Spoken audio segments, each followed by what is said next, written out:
Good morning, Thursday, the 4th day of December of 2025. It is the WXCO Morning Report on 98.9 WXCO. I am Chad Holmes, joined by Ian Welsh. Ian, good morning. Good morning, Chad. Cold enough for you? Yeah, at least it's helping your body to adjust. The longer it stays cold, the more your body adjusts to the sudden change in temperature. It's a dry cold. It's a dry cold, yeah.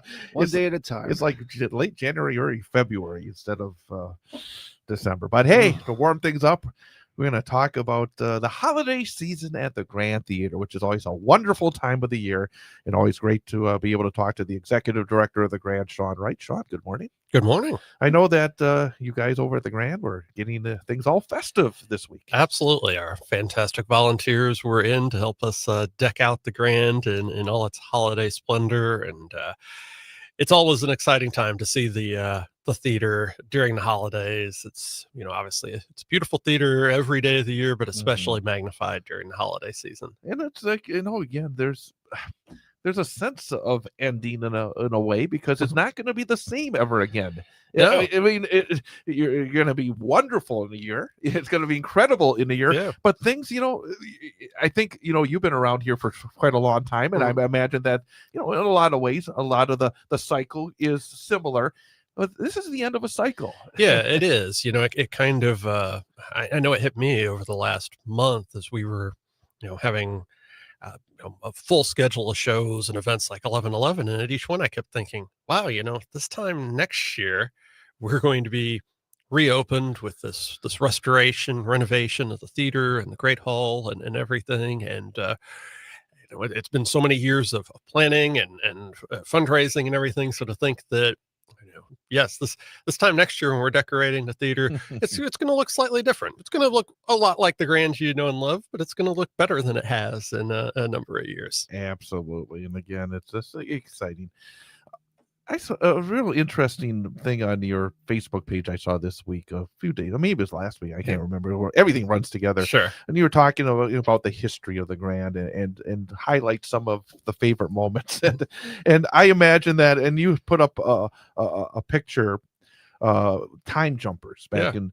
I can imagine, and I thought when I saw that, I can imagine that you must have an incredible, in the old days you'd have an album of pictures. Nowadays you don't need an album of pictures, but I can imagine going through your phone or wherever you keep your pictures of the amount of really cool people that bring a smile to your face. Yeah, it's funny. I actually, through the years, I probably can count the number of photos I've taken with artists on two hands. It's just, one of them special. Yeah, only the special. Yeah, exactly. Ones. It's got to be artists who I really, enjoy working with, or that you think that, there might be an opportunity down the road that you go, wow, I have a photo with them back in the day. But it's funny. My good friend Don Kronberg, who's run Nightlight Productions out of the Chicagoland area for 40 plus years, and he always gives those of us who don't do that grief, because Don was that guy the year he started in the business, like I said, in the late 1880s as a college kid.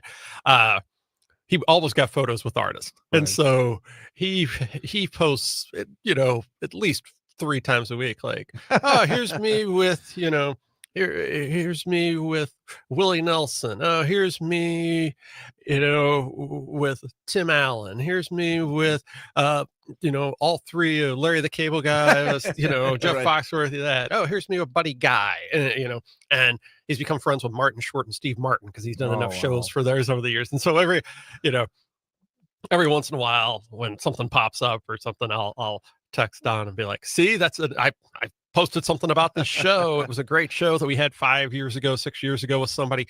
I know I should have taken the photo like you did. And he's like, yeah, what are you doing, man? It's like, we work hard for these things. So, but it is fun when you see things like that pop up, whether it's, Vince Gill or Louis Black or some of the others I've had the opportunity to meet through the years. Why did you decide that Vince Gill and the Time Jumpers was the one that you wanted to highlight? Yeah, well, it was sort of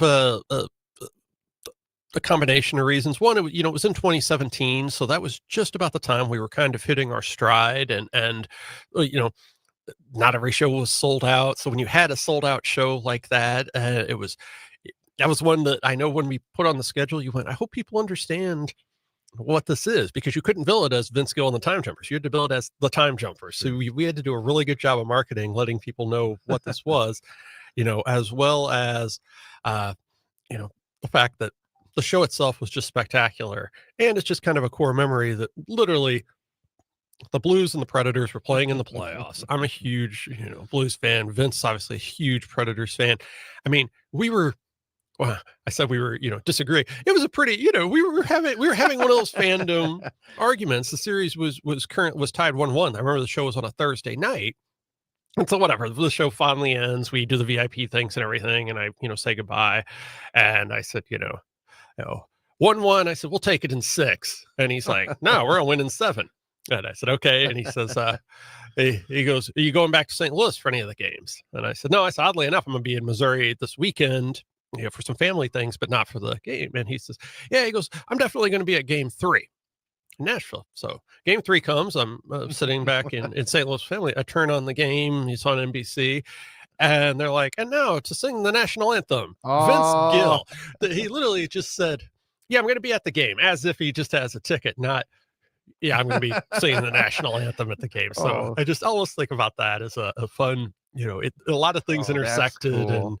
And you don't have those moments all the time. To be able to talk to somebody, really sit down and have a that's a couple of guys talking some hockey. Yeah, exactly. We weren't talking about life on the road, or hey, do you think you're going to join the Eagles someday, or something? What was it like playing the Ryman? No, we're literally talking about the Blues and the Predators in the playoffs. That's passion.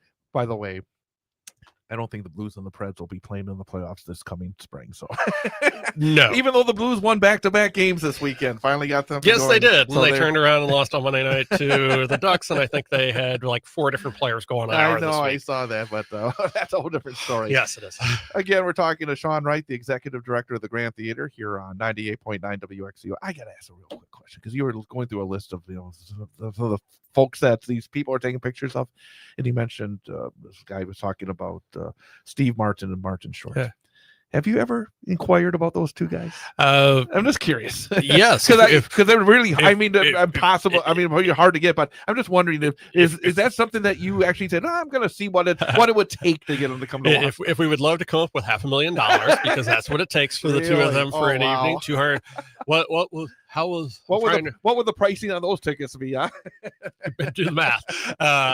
Starting at $500 just to cover that. I think the way it was told to me was 200 for Steve, 200 for Martin, and 100 for the band. Unbelievable. Yeah. Hey, a little behind the curtain, because obviously there's somebody that's gone out and just and so that's why they've as I said, bigger houses. Don from Nightlight promotes them and has brought them to Overture Center over to the Fox Cities, and so those are 2,000 plus seat houses. Yeah. Even there, if you see when those artists are playing, the tickets are $150 to $400, and so now you can kind of do the math, scale that down by half, and that's where we are. But hey, when you're Steve Martin and Martin Short, you can demand that type of money. Yeah, absolutely. Well, let's talk about, again, we're now into December, and we always say this is such a busy time of the year, and you got some great stuff starting really this weekend. This weekend, yeah, of course, Central Wisconsin School Ballet with their annual holiday tradition, the Nutcracker, 2 shows Saturday, 1 show Sunday, and so just, obviously, Patrick does an amazing job and has for decades with that production, and it's not just the local dancers. I obviously bring in principal dancers from ABT in New York. And so just truly a great tradition for, families, for people who've, talk about having seen that for 30 years at the Grand. So it is truly a great thing. And, the Nutcracker is just one of those shows, whether you're a fan of ballet, whether you've never seen ballet, it warms your heart every year. And you realize that all the music, a lot of the scenes. It's as comfortable as a warm fire. Yeah, it is. It is truly just beautiful holiday, comfort. And so that really, we kicked off the holiday season well before Thanksgiving with Cirque, Like everybody Cirque else Music does. Holiday, the way that everybody does. But this is kind of the true kickoff to Sure. the holiday season for us. And as you said, the kickoff. What else is coming up that people need to be thinking about? Yeah, as we roll into next week, next Tuesday, it's Big Bad Voodoo Daddies, a wild and swinging holiday party. It's such a fun show. We had this back in 2018, and these guys just put on a fantastic holiday show because it's the songs holiday songs you know and love, plus some of their interpretations of songs, and they're just such talented musicians. And so that comes up on Tuesday. A week from today, it's the Oak Ridge Boys on their farewell tour, and that show has long sold out. Wow. Amazing that those guys are still out there 60 plus years on the road and doing really tremendous work. You think about that, and actually, sometimes you travel. I do a little traveling sometimes for work. Man, I can't imagine, being in your 80s or whatever they are. Who knows what they are but that, and then to be able to perform. Yeah. We talk about sports all the time. I sometimes think about that. People don't think about that. They're flying across the country, playing back-to-backs, and you think, oh yeah, they're pros and they're going to do it. It's still not easy to deal with all that. No. And these guys will come out and just give a fantastic show. Yeah, it is. They are. I mean, I've had the privilege of working with them, now 3 or 4 times, and they just it's the most professional day that you have in terms of everybody associated with them have been with them for years, and they know exactly. I mean, it is a well-oiled machine. They know the drill. They know the drill, and what time of sound check. They know what that. Yes, needs to sign something. Happy to sign something. Needs to do that. It is in a world where you see artists who've been on the scene for 5 minutes who suddenly have a rider with 8 million items, and and I only do this and I don't come on until this time. It's like the Oak Ridge Boys. They're from the old school. Tell us what time the show is. We'll be there. We'll perform. We'll take our check, which is a nice one, and head on down the road. And I'm sure every year that goes by, and the number of folks that you deal with, you appreciate those types more and more. More and more, absolutely.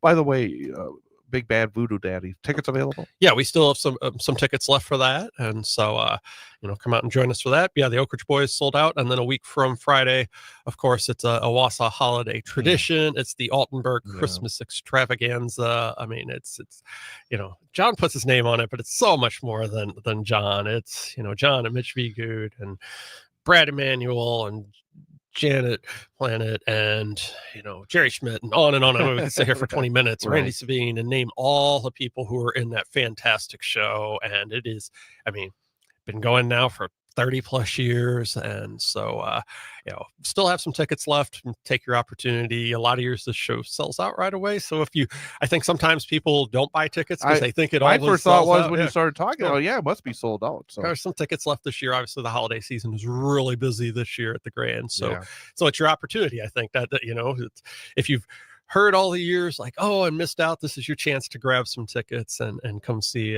John and his entire fantastic group. One final question that popped into my mind, just going back, you were talking about again 2017, and back in that point, you said it starts starting to kind of click and build, and that we weren't getting sold out shows all the time. What's the difference? What has happened over these years that has allowed the success, as you said, the ticket percentage to rise to what it's been? Is there anything in particular that jumps out to you that why this is? The simple answer would be that the industry as a whole really kind of took off about that time, and so we did ride a little bit on the coattails of the industry, of the live concert industry, where the transition really happened, where people started saying like, oh, I want to miss live concerts when they're gone, whatever that was, when people went away from streaming came on and things like that. But I think looking at a local level, an organizational level, we've really tried hard on building our patron base and offering things, broadening our programming, bringing in shows.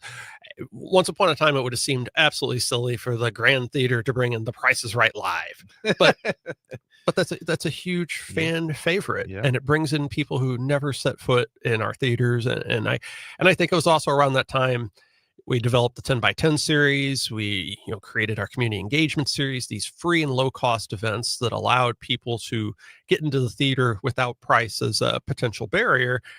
And then they start getting in the habit of going, and then you grow the subscriber base. And we grew the Broadway series. We took a few risks in terms of the type of sort of headliner programming we brought in.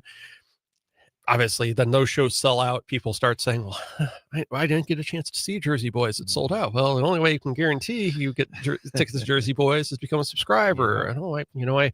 I missed out on Book of Mormon. Well, the only way you can do that. And then one thing sort of leads to another. And, it's helped us in years like this because of the, obviously there is uncertainty in the economy, and ticket sales for across the industry are a little soft compared to where they've been.